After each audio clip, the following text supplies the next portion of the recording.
let's see. There it goes. Well, welcome from me as well. So welcome, good morning, good evening, or good day to you. Thank you, Kuslani, for that introduction.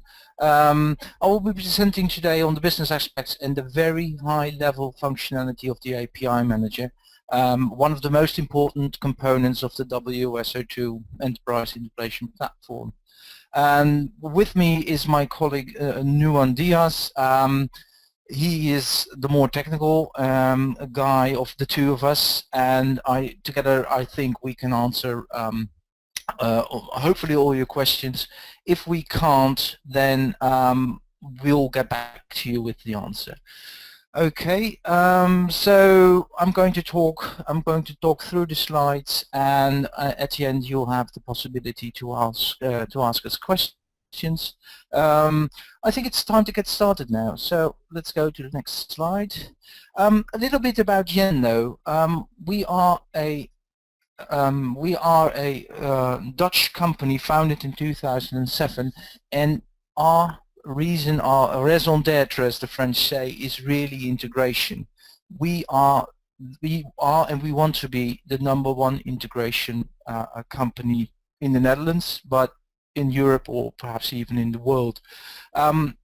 We are a global partner of WSO2, and as a partner, we offer a whole range of WSO2 services like product support, quick start, training, certifications, and so on. We have our headquarters in the Netherlands, and we have offices in the UK, Germany, the United States, and we are planning on expanding the number of offices and the clients that we serve from the company. So when you look at what we do, you see all these beautiful images, and you see that it really has to do architecture, software development, managed services, and a whole number of WSO2 products or services that we offer. I think that's enough said about Yenlo. If you want more information, I'm pretty sure you can find us on the internet, where you can also find a number of blogs that my colleagues and I have written. As Kuslani said, we're working on a whole series of getting started articles for all of the WSO2 components. So Identity Server is going to be one of the next, and the Enterprise Mobility Manager is going to be another one. Let's get started with the API Manager. What's fun is when you look at the agenda, is that in the agenda, I'm going to talk a little bit about the need to integrate or connect systems. I'm going to talk about the key functions of the API Manager. I'm going to talk about those components that you want or need in order for the API Manager to work at its best. I'm going to talk a little bit about billing systems and connecting to them, as monetization of APIs is something that's becoming increasingly important. I'm going to talk about the internal and the external APIs, a little bit about the roadmap, and if we succeed in getting you very much interested in the API Manager, I'm going to quickly talk you through how you could download and install and perhaps configure it, although the actual configuration is out of the scope of this presentation. It's not difficult, but it would take too long to do so. Okay, good. Let's go to the next slide. And I would like to talk about APIs in the broader picture. I've taken this slide and adapted it from the API roadmap. So on the left side, on the blue, you see where you create the API. So it's not part of the API Manager. It's serviced by the application server, the data services server, and the enterprise service bus. So that's actually where the actual things that you're calling are residing. On the right side, you see the development and the hosting. I'm not going to talk about that as well. What's in the middle is the thing that's very important. You see the API Manager on top, and you see a number of components like the governance registry, identity server, business activity monitoring, and business process server as some of the components that interact with the API Manager. So although the API Manager has functionality on its own, if you want to use it as a whole, it would be you should use the other ones. In some cases, it's actually a requirement. So without the business activity monitoring, you can't see the statistics that the API Manager, or rather the gateway, will provide to you. So on the next slide, I've pulled them a little bit out.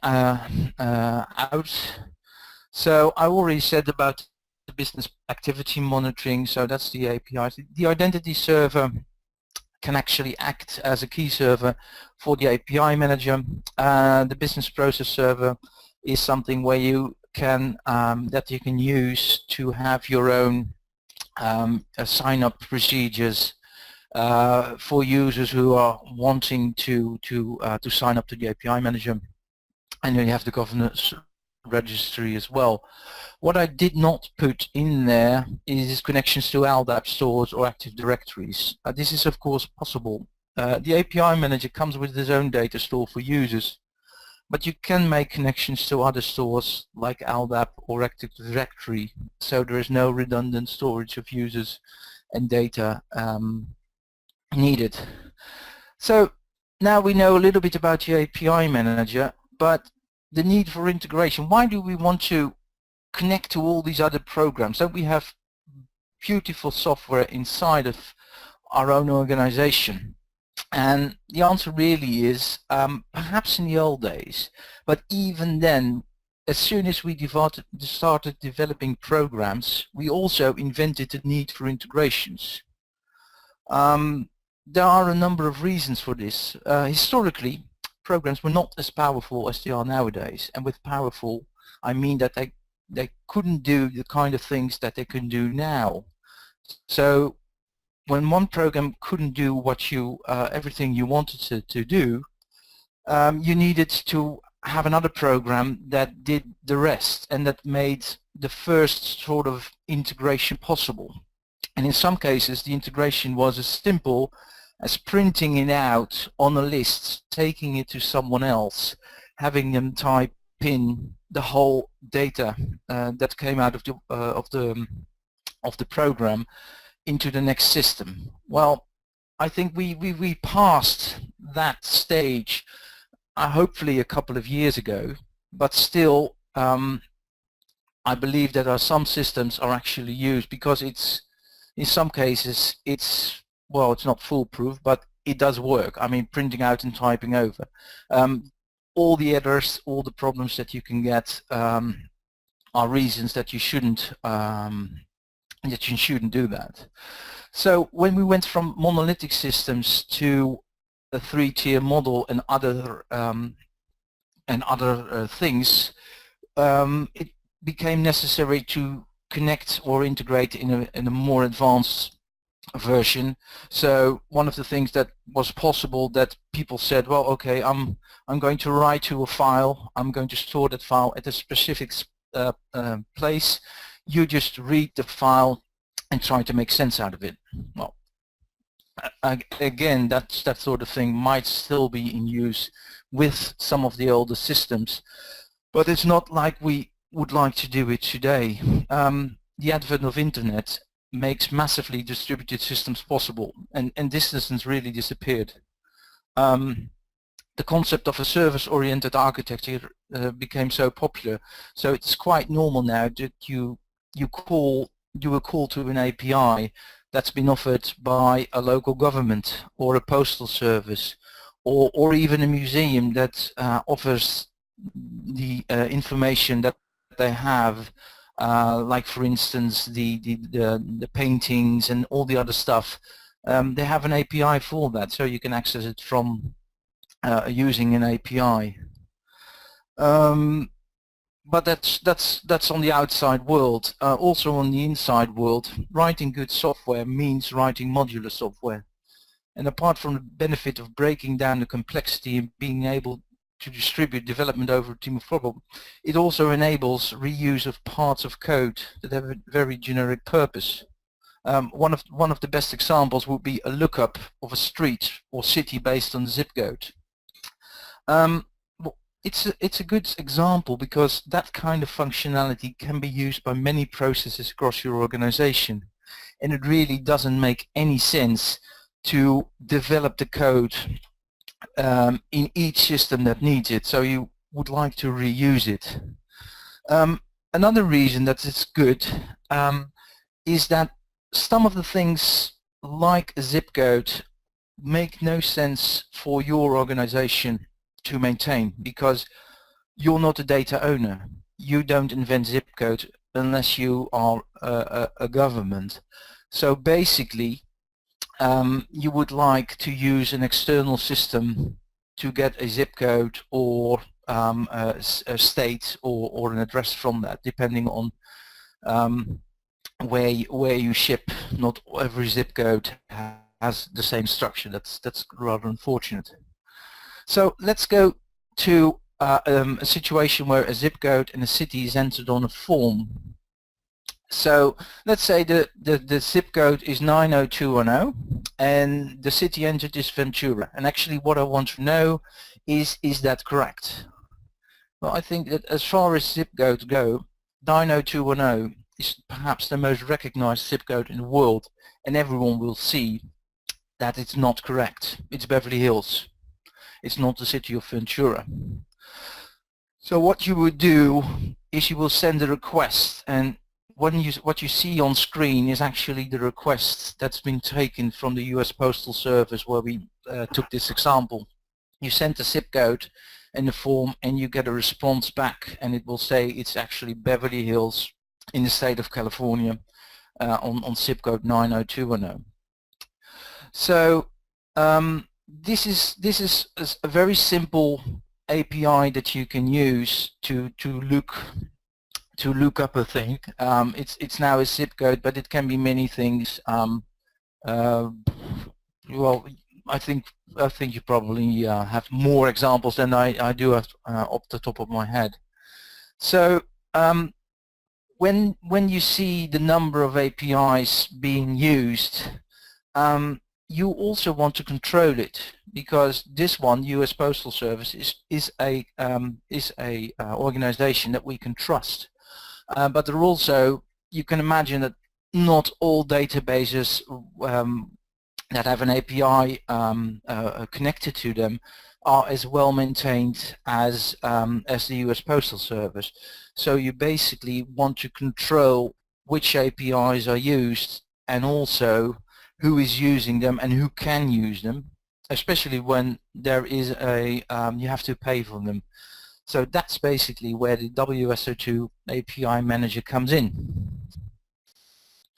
So what does the WSO2 the API Manager does? Well, it helps you basically with publishing an API.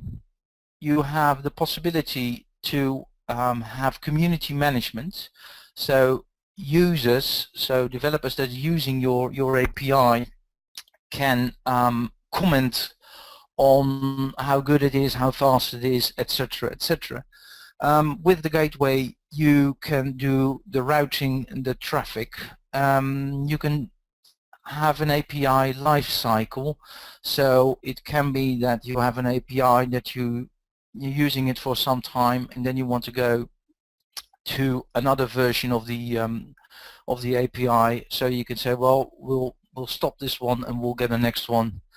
And of course, it's fully compatible with the WAPI, with the other products. Sorry for that. So there are three main components, and I've put four blocks on the screen, which is of course a typo. It should say four main components: the store, the publisher, the gateway, and the key manager. Those are the main components, and we can get we'll get to what you actually do in a couple of minutes time.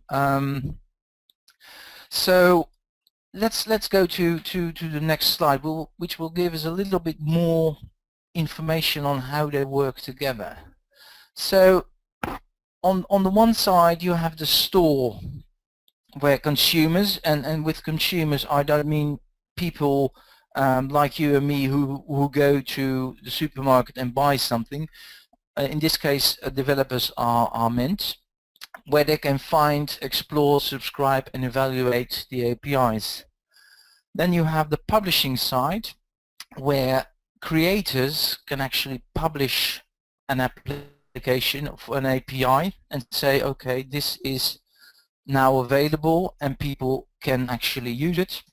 On the bottom side you have the API gateway, or even more than one gateway if you want to have a large number of users. And on the side you have the monitoring and analytics. So basically what you want to know is who is using it, how much are they using it, how many requests per second, all kinds of things that you want to know, and that actually the API manager can supply with regards to the use of the system.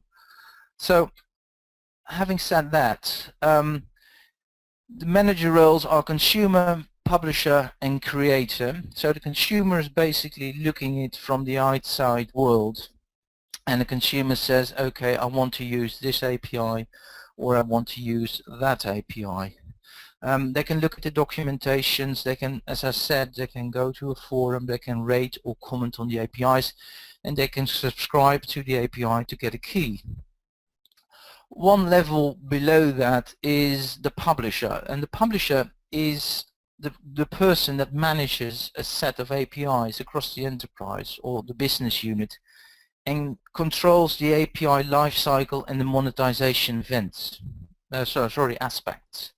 And the publisher is also interested in the usage patterns for APIs, and as such has all the statistics to the API, how much it's been called, etc., etc. And the creator is really the person in a technical role who understands the technical aspects of the API, so the interfaces, the documentations, the versions, how it's been exposed, do you need a sandbox key, do you need that sort of thing. And he uses it to put the APIs into the API store, but they cannot manage the life cycle.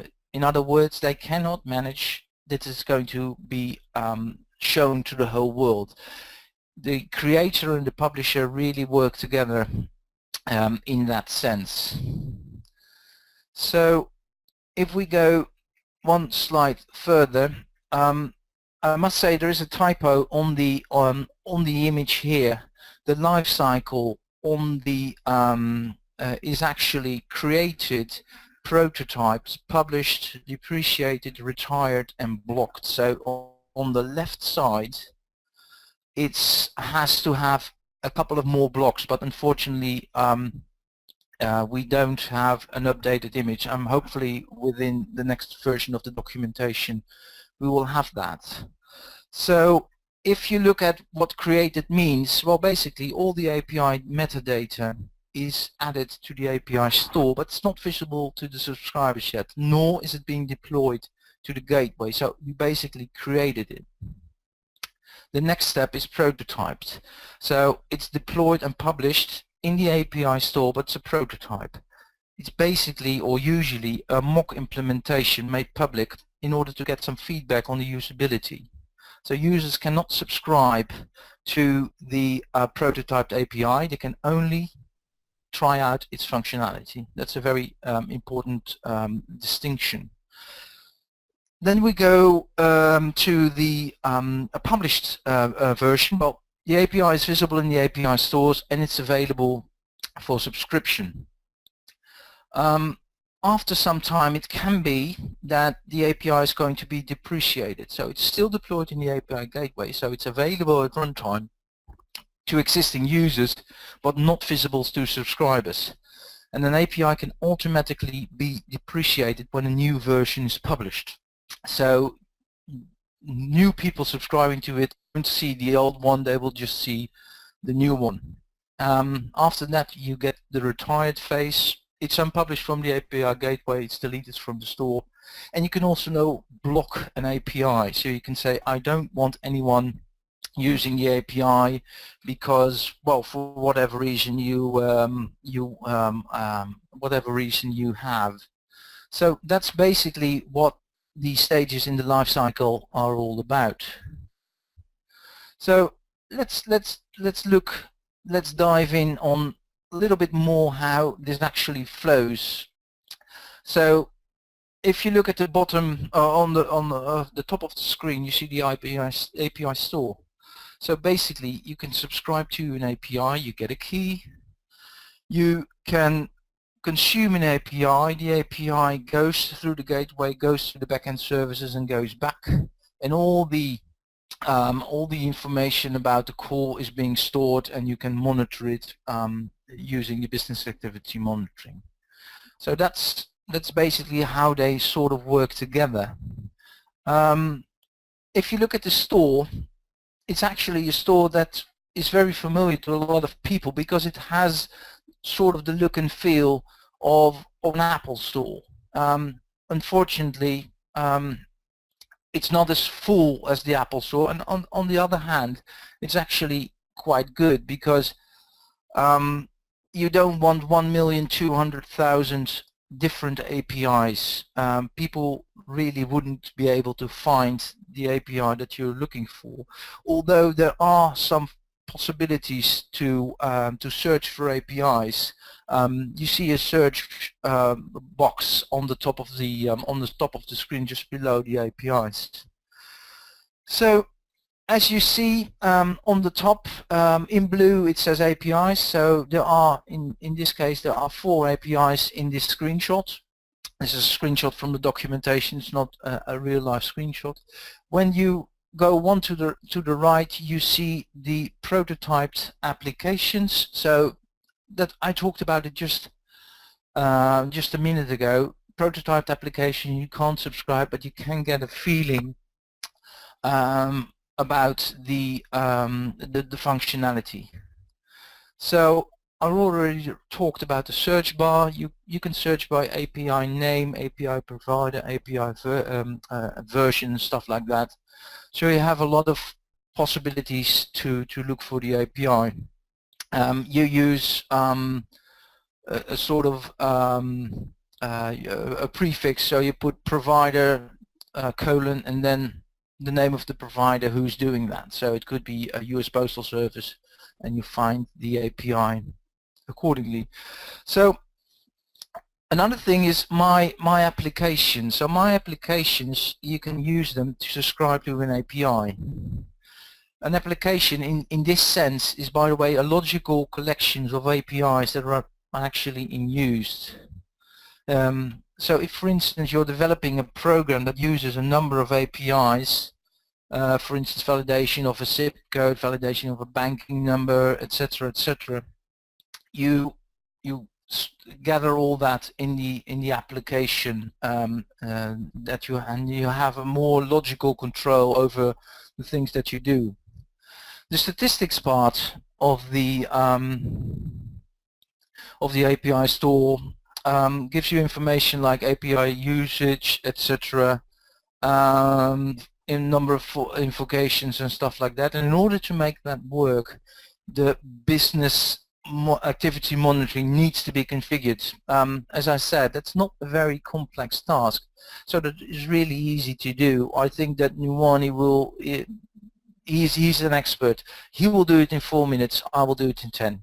And I'm really not a very technical expert. So it goes to show that it's not difficult. So don't be scared of technical details. It's actually much easier than you think. So you see the statistics, you see the forms, you see tools. You see the themes as well, so you can have a little bit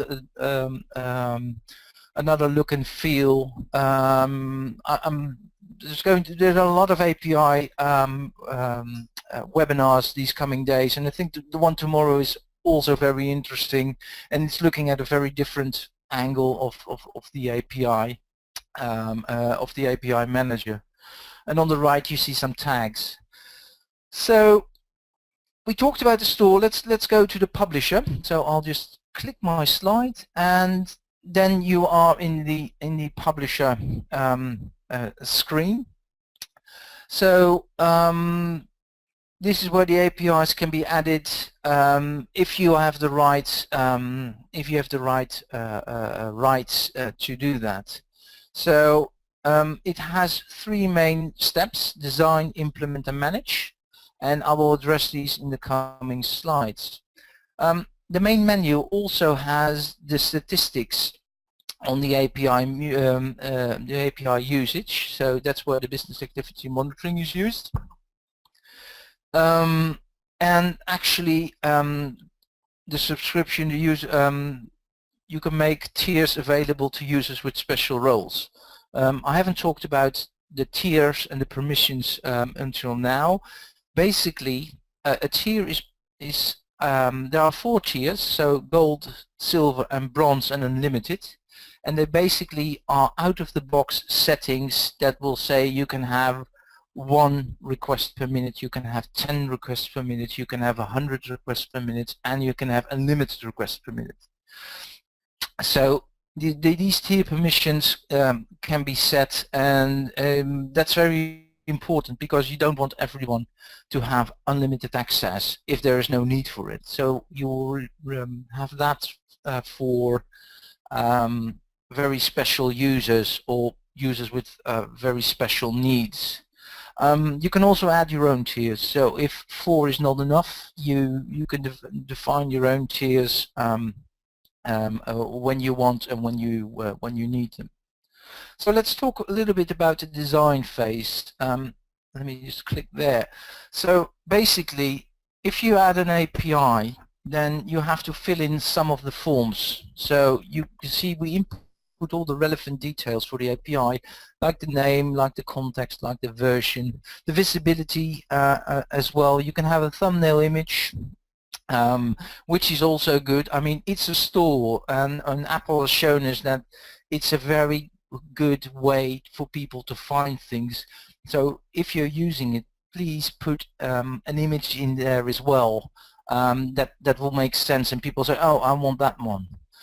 You can have a description as well, and you can put tags to it. So if you're doing something, if this one has to do with mobile, you put mobile in there, etc., etc., etc.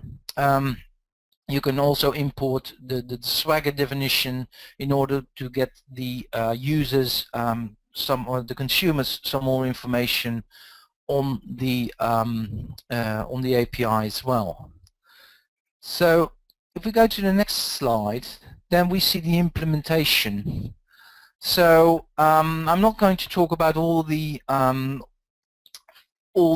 things about the endpoint and stuff like that. I'm just going to say that there are 2 possibilities. You can have a production endpoint, but you can also have a sandbox endpoint that you can say, okay, well, this is just for test purposes. And that's actually quite good because you don't want to be testing on a production thing if it's absolutely not necessary. You can also say, I want to deploy it as a prototype. You see that in the orange one. So you've got save, deploy it as a prototype between save and manage. So I think that's enough for the implementation. If we go one slide further, we go to manage. And this is the final step. So you have the possibility here to select a tier. I already talked about it. In this case, there are non-selected, but you can say, I would like a bronze and a silver tier for this API. Or you can say, I want them all. It's up to you what you would like to do with it. And you also have the possibility to select who is able to subscribe to this API. As the API manager supports multi-tenancy, with this function you can say who is able to subscribe to this API. So you have more control over who can actually subscribe to it. Okay, so then we come to the gateway. Well, as it's a gateway, there are not as many nice pictures. So what I've done here is basically to put two images on the screen, one showing the API and production and sandbox gateway address on the same server, and one where they're split apart, especially for purposes of the performance of the system.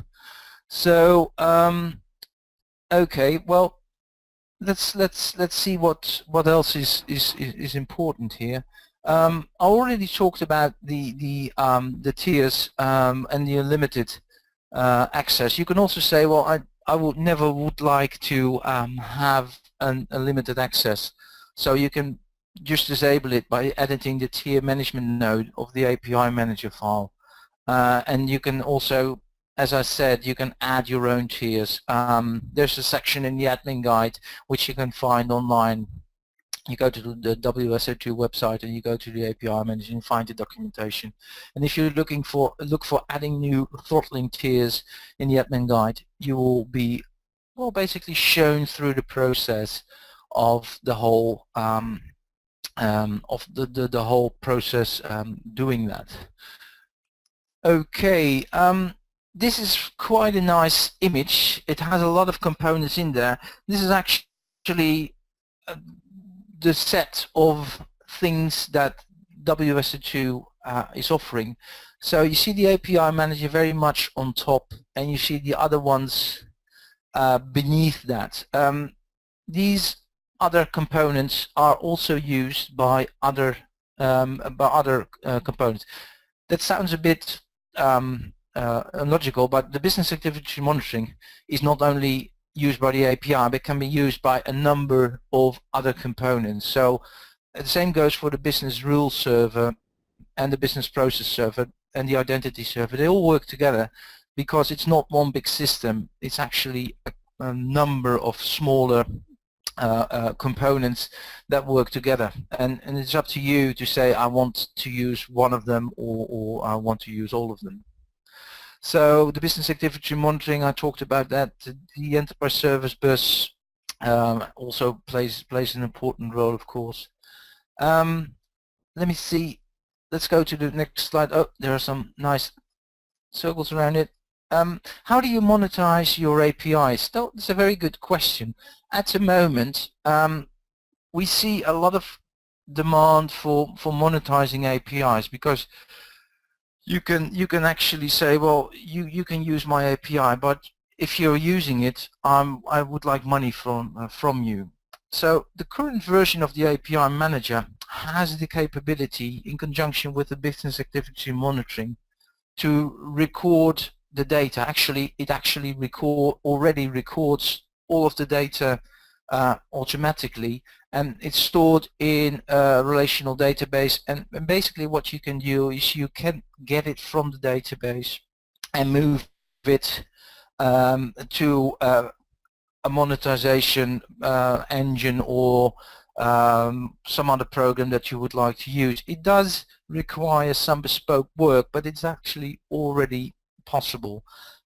It's good to know that there is a mention of integration with billing systems, but there have not been real choices as to how it's going to work, and the system that or which system that we're going to support. So for now, you can get the data from the database and do whatever you like with it. With the next version, it might be that it's actually more integrated. So let's see. Let's go to the next slide. Well, it's one of the questions people sometimes ask is, can you do both internal and external APIs? And the answer is, of course, yes, it can do both. We started off with the example of the US Postal Service where we took a zip code. So it's very good to know that it doesn't really matter if you're using internal or external APIs. It can handle both. So with that,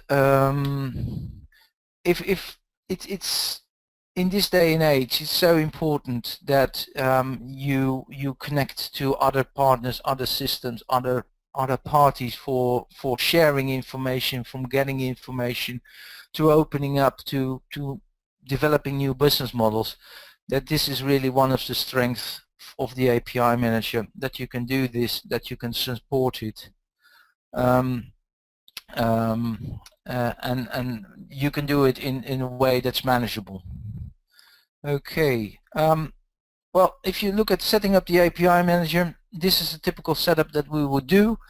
This is actually a setup where we have a public version and a private version.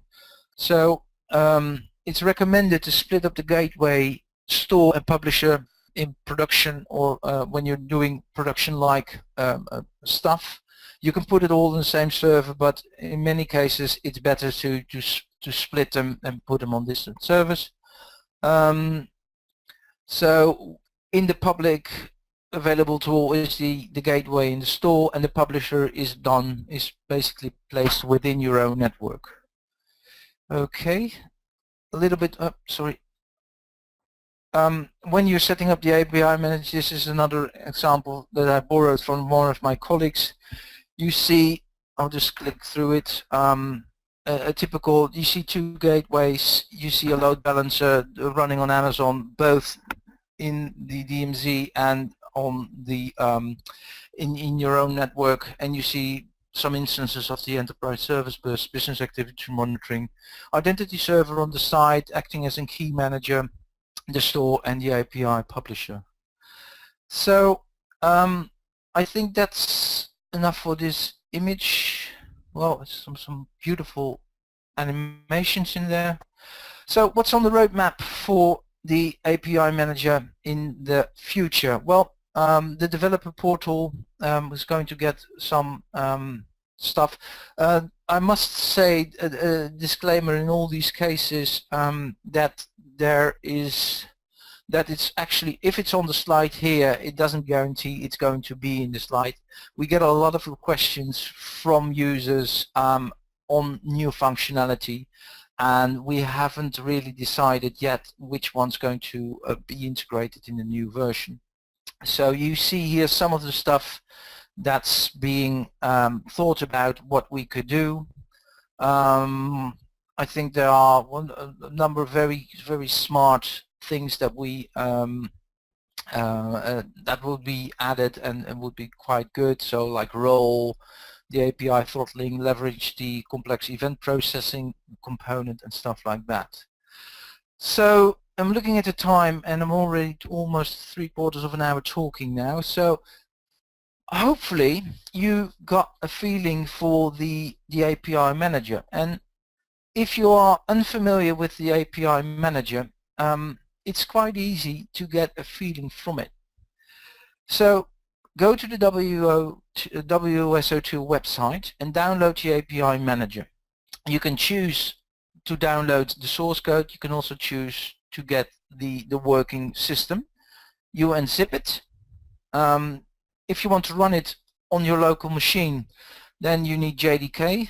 In many cases take 1.7 instead of 1.8. I think that's the more stable version.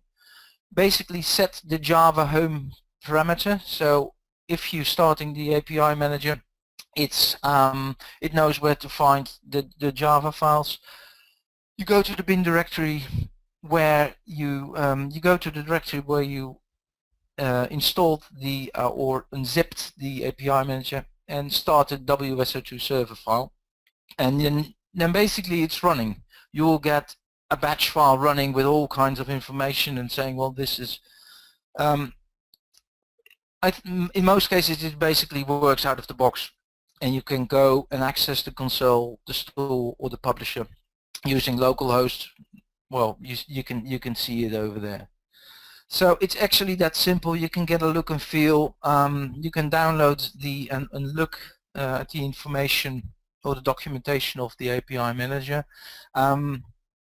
It's actually quite simple.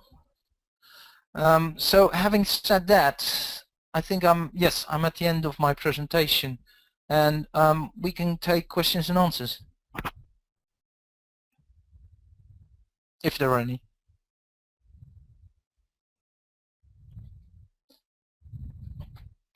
Okay, let me see. Any questions, Kuslani? Anyone?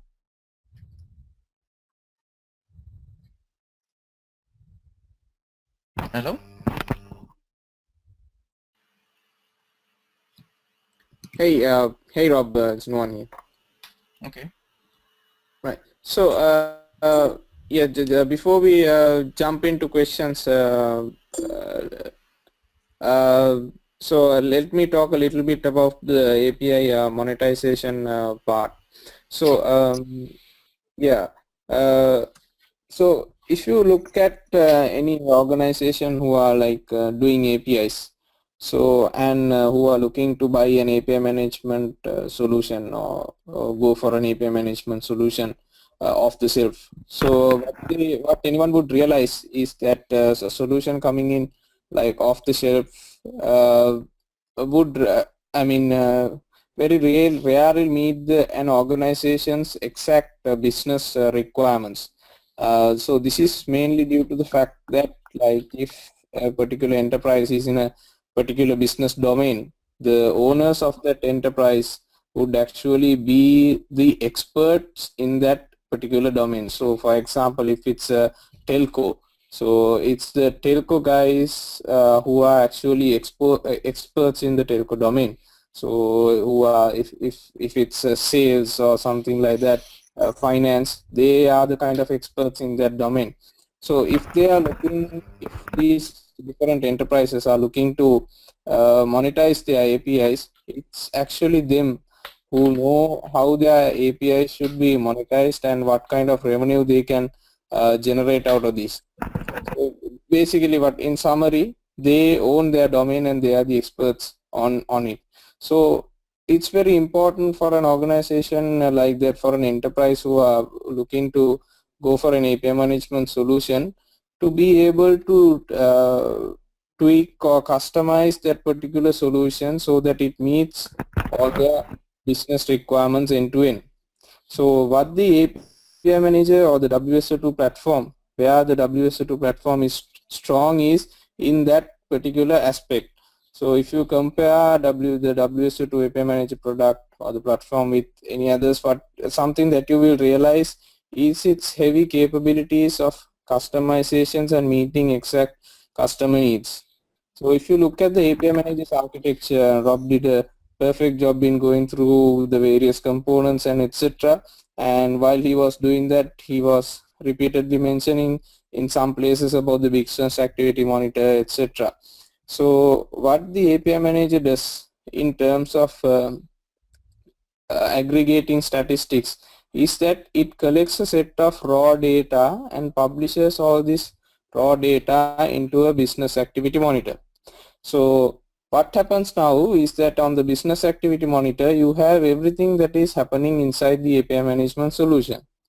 Now, in terms of generating graphs and charts, the business activity monitor plays a very special role. What happens is there are a set of scripts that are running on the business activity monitor, which are capable of analyzing and summarizing this raw data to meet customers' different needs.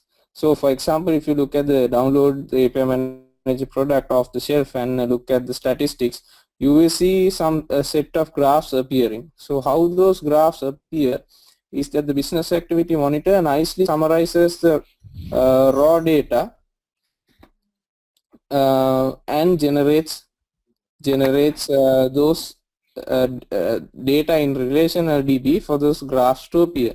So if there is a particular organization looking, for a particular set of data to a particular set of data to summarize, what they could easily do is to customize these scripts on the business activity monitor so that it nicely generates this set of data as and how they want it. So this is a very strong capability of the WSO2 API Manager and the WSO2 Business Activity Monitor. Also, depending on various user requirements, you would decide to bring on the WSO2 CEP.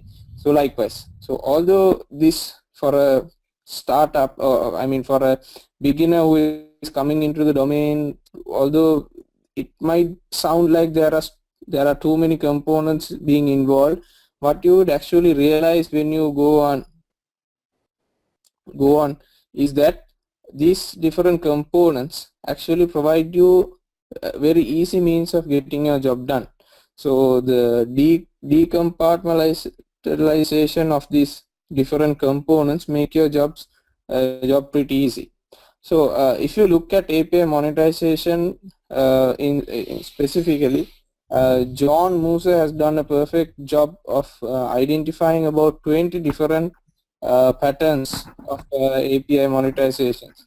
So if you just Google on John Musa API monetization, you'll be able to come across this presentation, and there you will identify, you can see different models of monetization where he describes them very nicely. So and you could adopt any of these monetization patterns that he describes, and also different patterns that you as an organizations are interested in, and using the WSO2 API Manager and in conjunction with several other components, you could easily monetize your APIs using them. So what happens is, like I mentioned before, you get summarize all the data and you store it in some place, particular, for example, a relational database, and then you get the capabilities of plugging in your billing components, plugging in your reporting capabilities, all that on top of this.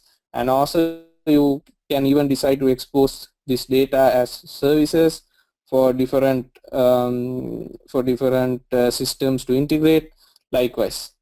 So yeah, those were the stuff that I wanted to add in terms of monetization. So the reason, as Rob mentioned, integration with the billing system is currently on our roadmap, but right now we haven't gone ahead with selecting a particular billing system and integrating, mainly due to the fact that there are currently people already using it the way I mentioned, and if you look at different customer use cases, everyone has an almost unique case of monetization because their business domain is different and because their interests and come from different channels. So picking one and sticking to one kind of like limits the product, but opening it up for different avenues makes it usable for anyone, and yeah, may opens up a whole lot of new avenues as well.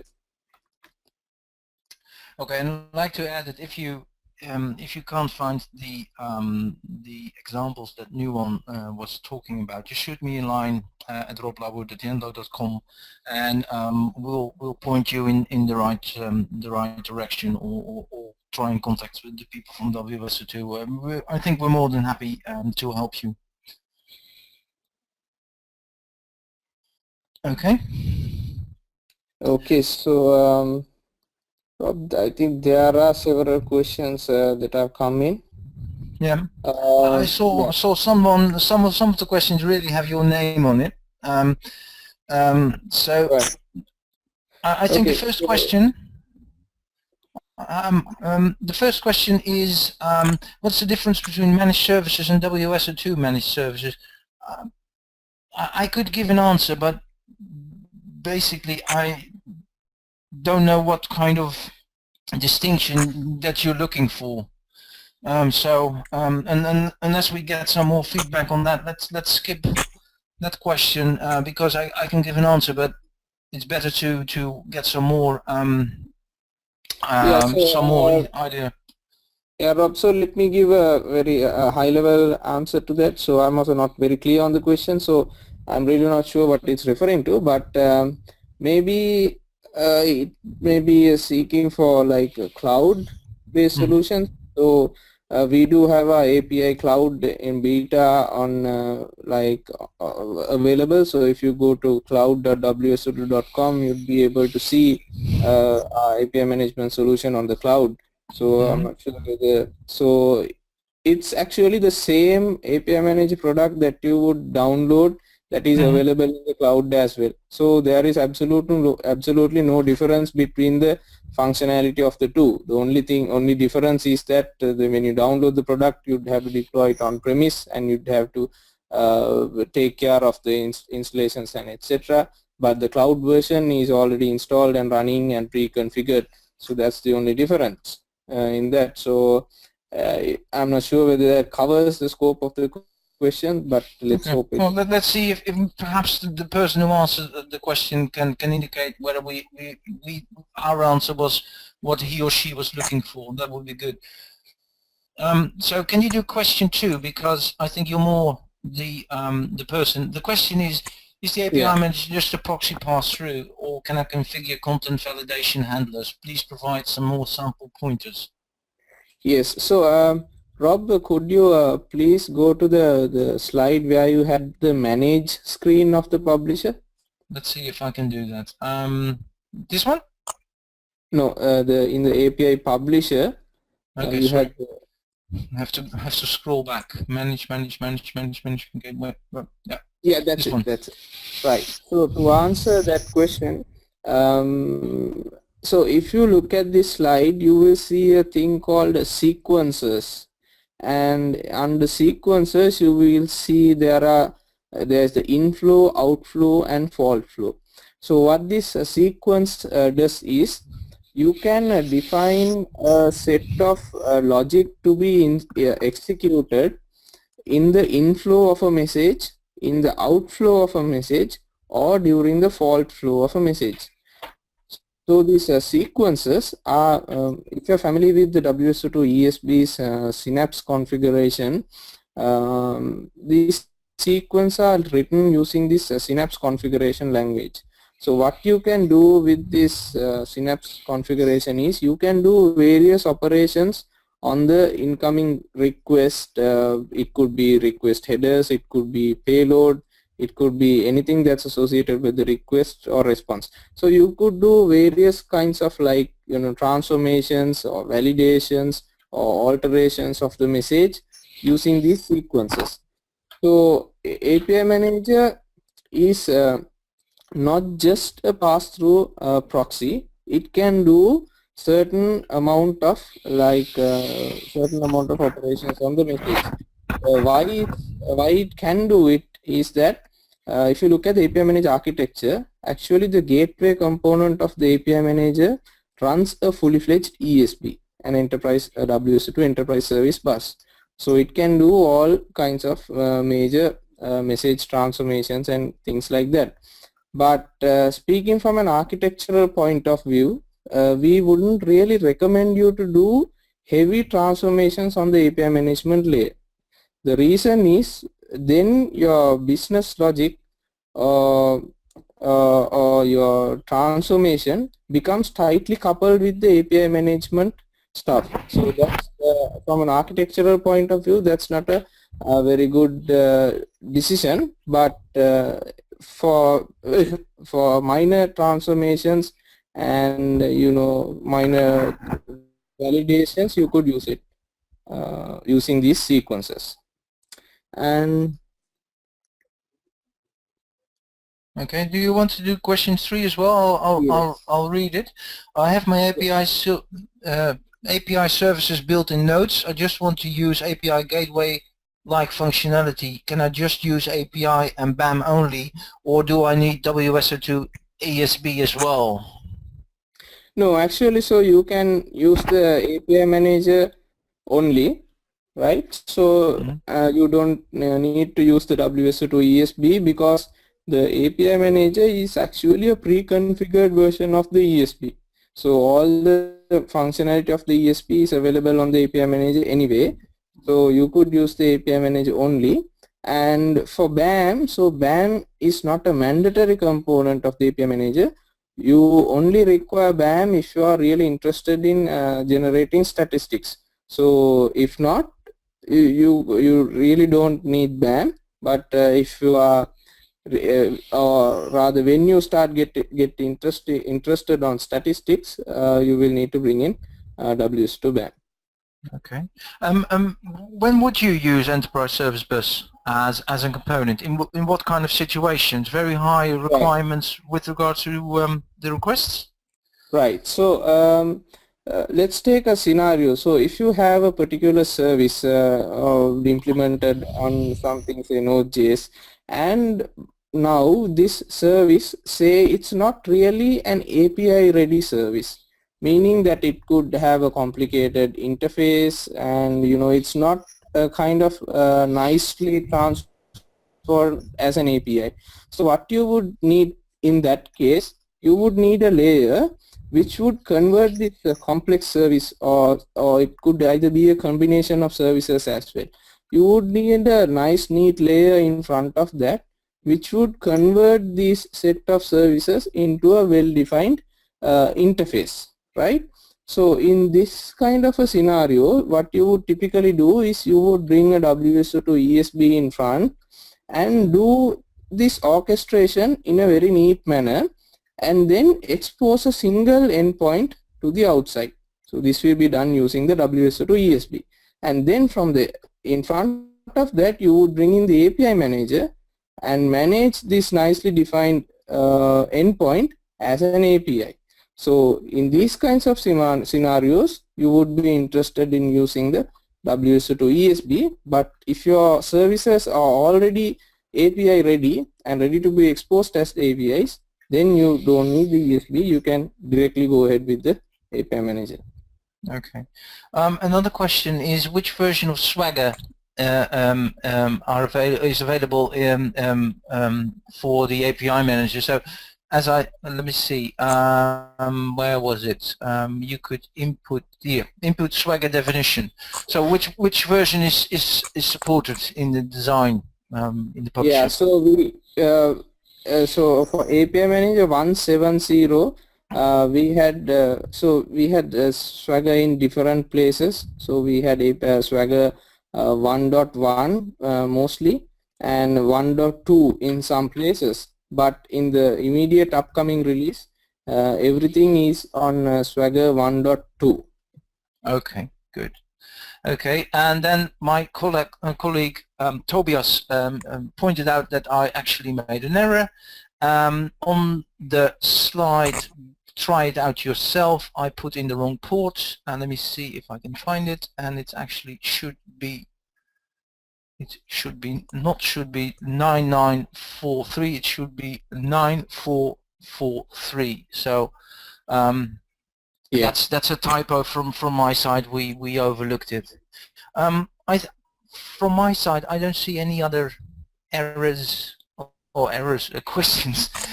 So I'll give it back to Kushlani. Is that okay? Yep. Yes, thanks a lot, Rob. And there were a few other questions that came in just a couple of seconds ago, but I think we've run out of time for the 1 hour that was allocated for the webinar. However, we will take your questions and see how we can respond to them via email. In fact, some of the questions I think are pretty in-depth. So, and I don't think that they would be best answered during a webinar. I think since it clearly shows that you have a project in hand, you can email us directly. You can either email the BizDev inquiries email address on bizdev@wso2.com, or else you can email us on webinars@wso2.com, and we can forward your query to the relevant teams. And before we wrap up for today, I would like to also ask, request rather, that you fill out our webinar survey. So this will just take a few minutes of your time. I am going to send you the link to the survey in just a second. Right, there you go. And yeah, you can mail the folks at Yenlo as well if you've got any questions or if you've got anything that that you would like clarified. And the slides and recording will be made available over the next couple of days, and we will send you a follow-up email with the link to the slides and the recording. All right, with that, I would like to conclude today's presentation and extend our thanks to Rob from Yenlo, who presented today's webinar. It was a great presentation, and of course, thank you very much, Nuwan, for your time in presenting today as well. We do have another API management webinar happening tomorrow, and that is on extensible API management with WSO2 API Manager. So we do hope to see you there as well. All right, that wraps up today's session. Thank you very much for presenting, Rob and Nuwan, and thank you everyone for attending. Have a great day. It was my pleasure. Okay, good night. Bye-bye. Right, there you go.